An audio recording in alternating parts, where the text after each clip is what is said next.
నమస్కారం భగవాన్ న్యూస్ కి స్వాగతం నేను మీ అనుష ముందుగా ముఖ్యాంశాలు చిత్తూరు పార్లమెంటును టూరిజం కేంద్రంగా తీర్చిదిద్దేందుకు సహకరించాలి చిత్తూరు పార్లమెంట్ సభ్యులు దగ్గుమల్ల ప్రసాదరావు విజ్ఞప్తి సినీ నటి జాత్వాని కేసులో కీలక మలుపు ఐపీఎస్లు కాంతి రాణా విశాల్ గుర్నికి బెయిల్ ఇవ్వవద్దని CBI update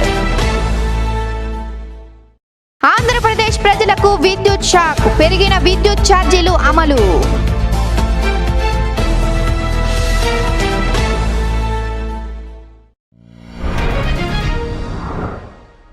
December 1 border security force దినోత్సవం సందర్భంగా బోర్డర్ సెక్యూరిటీ ఫోర్స్ సేవలు కొనియాడవలసిందే. బోర్డర్ సెక్యూరిటీ ఫోర్స్ 1965 డిసెంబర్ 1లో ఏర్పడింది. బీఎస్ఎఫ్ ఇప్పుడు పార్క్ బంగ్లా సరిహద్దుల్లో ఎంతో ముఖ్యమైన పాత్ర వహిస్తుంది. డిసెంబర్ 2 నుంచి 28వ తేదీ వరకు గ్రామ వార్డు సచివాలయాలు నూతన రేషన్ కార్డులకు దరఖాస్తులను ఆహ్వానిస్తున్నారు. ఆంధ్రప్రదేశ్ ప్రజలకు సర్కారు శుభవార్త చెప్పింది. కూటమి ప్రభుత్వం అధికారంలోకి వచ్చాక తొలిసారి కొత్త రేషన్ కార్డులకు దరఖాస్తులను స్వీకరించనుంది. ప్రస్తుతం ఉన్న రేషన్ కార్డులో మార్పులు చేర్పులు ఇతర సర్వీసులకు కూడా అవకాశం కల్పించనుంది. ఒక చిన్న టీ కొట్టు, నలుగురు కూర్చొని టీ తాగుతున్నారు. అయితే ఏంటి అందులో గొప్పేంటి అనుకోవచ్చు.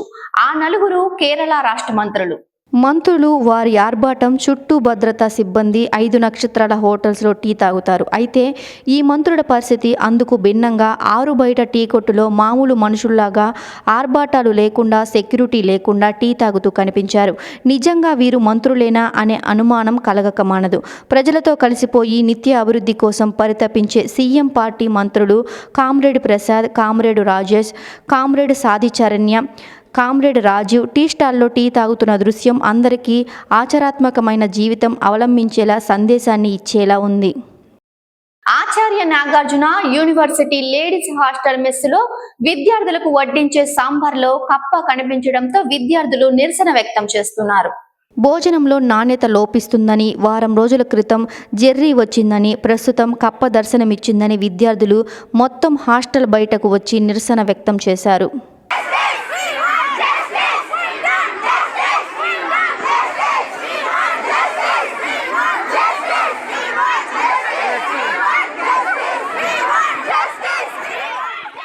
ఉత్తర తమిళనాడు పుదుచ్చేరి సమీపంలో కారైకాల్ మహాబలిపురం వద్ద పెంజల్ తుఫాన్ తీరం దాటినట్లు సమాచారం. తుఫాను నేపథ్యంలో చెన్నై నెల్లూరు మధ్య రాకపోకలు స్తంభించాయి. చెన్నై రెడ్ హిల్స్ టోల్ దగ్గర వరద నీరు రావడంతో రాకపోకలకు అంతరాయం ఏర్పడి వాహనదారులు ప్రజలు తీవ్ర ఇబ్బందులు ఎదుర్కొంటున్నారు. కాకినాడ పోర్టు నుంచి రేషన్ బియ్యం అక్రమ రవాణా జరుగుతూ ఉండడంతో ఉప ముఖ్యమంత్రి పవన్ కళ్యాణ్ ఆగ్రహం వ్యక్తం చేస్తున్నారు. ఇలాంటి ఘటమరాన్ని పట్టించుకోవాలి కదా అంటూ స్థానిక ఎమ్మెల్యే వనమాడి వెంకటేశ్వరరావు కోర్టు అధికారులపై మండిపడ్డారు. ఇటీవల 640 టన్నుల బియ్యాన్ని పట్టుకున్న ప్రాంతానికి నౌకలో వెళ్లారు. ఈ పోర్టు నుంచి గత పాలనలో మొదలైన అక్రమ రవాణా ఇప్పటికీ కొనసాగుతుంది. జవాబుదారీతనం లేదు అని పవన్ కళ్యాణ్ ట్విట్టర్లో ట్వీట్ చేశారు.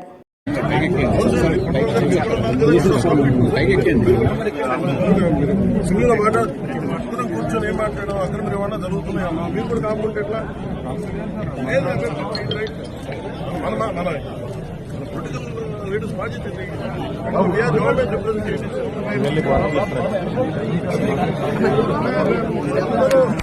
ఫైట్ చేసి కొట్లాడేది అక్రమ రవాణా బియ్యం ఉన్నది. మరి అందరూ కూర్చొని మనం చూస్తూ ఉంటాం.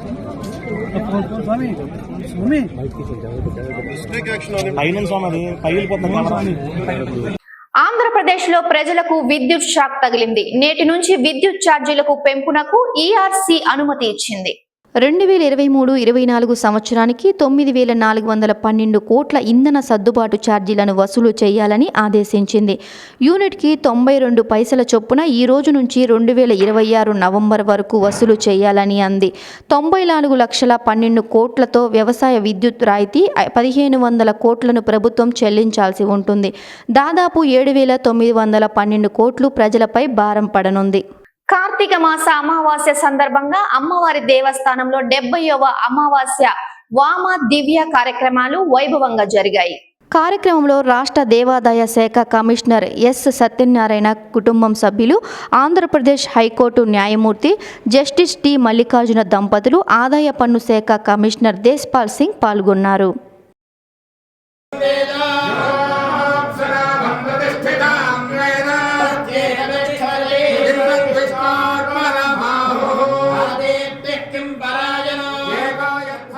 ప్రధాని నరేంద్ర మోడీ సెక్యూరిటీలో మొట్టమొదటిసారిగా మహిళా ఎస్పీజీ కమాండో ఉద్యోగ విధులు నిర్వహిస్తున్నారు. మహిళలు సవాళ్లను ఎదుర్కొనే ఉద్యోగాలను సైతం చేస్తున్నారని దానికి ఈఎస్పీజీ కమాండ్ ఆదర్శం. నటి జత్వానీ కేసులో ఆంధ్రప్రదేశ్ హైకోర్టులో సిఐడి అఫిడవిట్ దాఖలు చేసింది.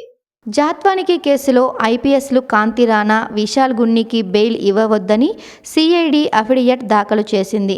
చట్టాన్ని కాపాడాల్సిన అధికారులే అధికార దుర్వినియోగానికి పాల్పడ్డారని సిఐడి అఫిడవిట్లో పేర్కొంది.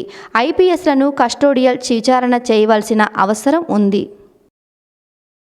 హిందువుల అత్యంత ప్రధాన పండుగ అయిన మహా కుంభమేళ 2025 జనవరి 13వ తేదీ నుంచి ఫిబ్రవరి 26 వరకు ప్రయాగ్రాజ్ లో అత్యంత ఘనంగా జరగనుంది. భారతీయ ఆధ్యాత్మిక కార్యక్రమాల్లో పెద్ద పండుగ ఇది. ప్రపంచంలోనే అత్యధికమైంది. హాజరయ్యే కార్యక్రమం మహాశివరాత్రి రోజున చివరి రాజా స్నానంతో కూడా ముగుస్తుంది. గంగా, యమున, అదృశ్య సరస్వతి నదుల ఒడ్డున ఉన్న ప్రయాగ్రాజ్లో మహాకుంభమేళ జరగనుంది. ఆంధ్రప్రదేశ్లో రాష్ట్ర వ్యాప్తంగా భూముల్లో సరిహద్దులపై జగన్ పేరుని కూటమి ప్రభుత్వం తుడిచేస్తుంది. భూముల సరిహద్దుల వద్ద జగనన్న భూరక్ష పేరుతో గత వైసీపీ ప్రభుత్వం 700 కోట్లతో రాళ్లపై జగన్ పేర్లు చెక్కించింది. అధికారంలోకి వచ్చాక తర్వాత కూటమి ప్రభుత్వం ఆ రాళ్లపై జగన్ పేరుని పాలిష్ చేసి చెరిపేస్తుంది. తిరుమల తిరుపతి దేవస్థానం చైర్మన్ బిఆర్ నాయుడు చేతుల మీదుగా స్థానికులకు మొదటి శ్రీవారి దర్శనం టోకెన్లు జారీ చేయాలని బీజేపీ నేత నవీన్ కుమార్ రెడ్డి సూచించారు. తిరుపతి నగర ప్రజలు 5 సంవత్సరాలుగా ఎప్పుడు అని ఎదురుచూస్తున్న ఆధార్ కార్డ్ ఆధారంగా తిరుమల శ్రీవారి దర్శన భాగ్యాన్ని కల్పిస్తూ Tirumala Tirupati chairman BR Naidu NDA కూటమి అగ్ర నాయకులతో మొదట ధర్మకర్తల మండల సమావేశంలో నిర్ణయం తీసుకున్నట్లు తెలిసింది. నాయుడు గారు ఎన్డీఏ కూటమి అగ్రనేతల సూచనల మేరకు తిరుపతిలోని స్థానికులకు తిరుమల శ్రీవారి దర్శనం ఆధార్ కార్డు ఆధారంగా మొదటి మంగళవారం కల్పిస్తాము అని చెప్పి తీర్మానం చేసిన వెంటనే యుద్ధ ప్రాతిపదికన టీటీడీ ఈఓ శ్రీ శ్యామలరావు గారు, అడిషనల్ ఈఓ శ్రీ వెంకయ్య చౌదరి గారు ఆదేశాలు సూచనల మేరకు తిరుపతిలోని జేఈఓలు, అదేవిధంగా టెంపుల్ అధికారులు, విజిలెన్స్ అధికారులు ఈరోజు మహతిలో తిరుమలలోని బాలాజీ నగర్లో కమ్యూనిటీ హాల్లో స్థానికులకి తిరుమల శ్రీవారి దర్శనం టోకన్లను మంజూరు చేసే కార్యక్రమానికి శ్రీకారం చుట్టడం అంటే నిజంగా ఇది స్వామివారి అనుగ్రహం అండి. ఈరోజు ప్రజలంతా కూడా ఎంతో ఆనందం వెలుగొస్తున్నారు. అదే కాకుండా తిరుపతి ప్రజలతో పాటు తిరుపతి రూరల్, అర్బన్, చంద్రగిరి, రేణిగుంట మండలాలలోని ప్రజలకు కూడా మొదటి మంగళవారం అంటే రేపు ప్రారంభిస్తాం అనుకున్నారు. కానీ అకాల వర్షాల కారణంగా, తుఫాను కారణంగా సోమవారం నుంచి ఈరోజు మహతిలో తిరుమల కొండ మీద ఈ తిరుపతి, రేణిగుంట, చంద్రగిరి రూరల్, అర్బన్ మండలాల ప్రజలకి శ్రీవారి దర్శన టోకన్లని మంజూరు చేయబోతున్నారు. ఇది చాలా శుభ పరిణామం. నేను ఒకటే చెప్తున్నాను, ఎన్డీఏ కూటమి మాట తప్పని మడమ తిప్పని కూటమి అని చెప్పి ఈరోజు నిరూపించుకున్నాము. ఎందుకంటే అసెంబ్లీ ఎన్నికల సందర్భంగా తిరుపతి ప్రజలకి మేమంతా కూడా వార్డుల్లో పర్యటిస్తూ అయ్యా తిరుమల శ్రీవారి దర్శనాన్ని తిరిగి పునఃప్రారంభిస్తాము, ఆ ఎన్డీఏ కూటమి అభ్యర్థిని బలపరచండి అని విజ్ఞప్తి చేస్తే ప్రజలంతా కూడా మా మీద నమ్మకంతో, విశ్వాసంతో అఖండ మెజారిటీతో తిరుపతి అభ్యర్థిని గెలిపించడం జరిగింది. దానికి మీరు మా మీద ఉంచిన నమ్మకాన్ని వమ్ము చేయకుండా ఈరోజు బోర్డు సమావేశం అయిన వెంటనే మనం కేవలం కల్పిత కథల్లో మాత్రమే విని చదివే అనూహ్యమైన దృశ్యం ఇది. ఆ చక్కని అడవిలో ఆకలితో ఉన్న తన నోటికి చక్కని లడ్డూలా తారసపడిన ఆ లేగదూడను తనదైన శైలిలో ఛేదించి కష్టపడి నోటికి చేదిక్కించుకున్న ఆడ సింహం. ఆ దూడ తనను తల్లిగా భావించి లాలనగా దగ్గర అవడంతో ఆ ఊహాతీత పరిణామాన్ని వైల్డ్ లైఫ్ ఫోటో వీడియోగ్రాఫర్ నిజంగా ప్రత్యక్షంగా వీక్షిస్తూ ఆ దృశ్యాన్ని మనందరికీ సోషల్ మీడియాలో చూసే అవకాశాన్ని కల్పించాడు.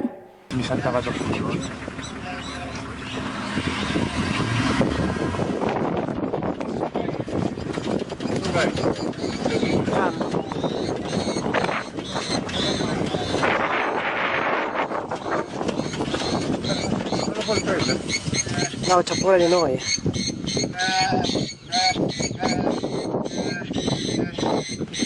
Oh my god.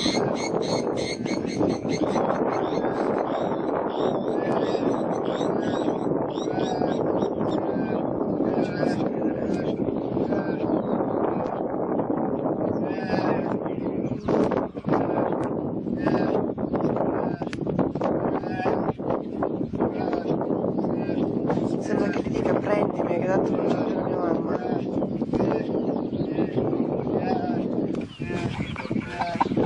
Is anyone taking a video?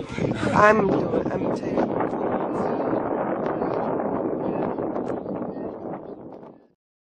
Chittoor పార్లమెంటును టూరిజం కేంద్రంగా తీర్చిదిద్దేందుకు సహకరించండి. విజయనగరం రెండవ రాజధానిగా కీర్తి గడిచిన చంద్రగిరి కోటను పరిరక్షించి ఆధునిక యుగానికి అనుకూలంగా తీర్చిదిద్దాలని ఆయన కోరారు. ఢిల్లీ పార్లమెంటు సమావేశాలకి హాజరైన చిత్తూరు ఎంపీ దుర్గమల్ల ప్రసాదరావు, కేంద్ర విమానయాన శాఖ మంత్రి రామ్మోహన్ నాయుడు, తెలుగుదేశం పార్టీ ఎంపీల బృందం, కేంద్ర పర్యాటక శాఖ మంత్రి గజేంద్ర సింగ్ షెకావత్ను మర్యాదపూర్వకంగా కలిశారు. అమెరికాలో తుపాకీ తూటాలకు మరో విద్యార్థి బలి అయ్యాడు. చికాకు వద్ద దొండకోలు జరిపిన కాల్పులు ఖమ్మం జిల్లా రామన్నపేటకు చెందిన లోకారపు సాయితేజ చనిపోయాడు. సాయితేజ ఎంఎస్ చదవటానికి 4 నెలల క్రితమే యుఎస్ వెళ్లాడు. విశాఖలో దారుణం జరిగింది. బస్సులో మహిళపై యాసిడ్ దాడి జరిగింది. విశాఖలోని కంచరపాలెం పరిధిలో దారుణ ఘటన జరిగింది. ఆర్టీసీ బస్సులో ప్రయాణిస్తున్న మహిళపై గుర్తు తెలియని వ్యక్తి యాసిడ్తో దాడి చేశారని భావిస్తున్నారు.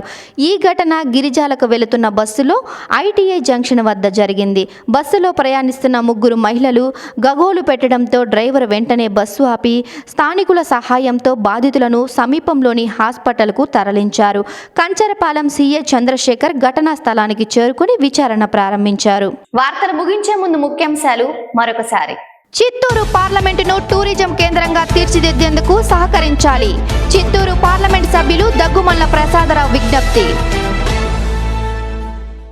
సినీ నటి జాత్వాని కేసులో కీలక మలుపు.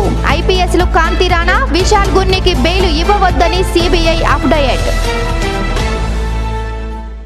ఆంధ్రప్రదేశ్ ప్రజలకు విద్యుత్ షాక్, పెరిగిన విద్యుత్ ఛార్జీలు అమలు.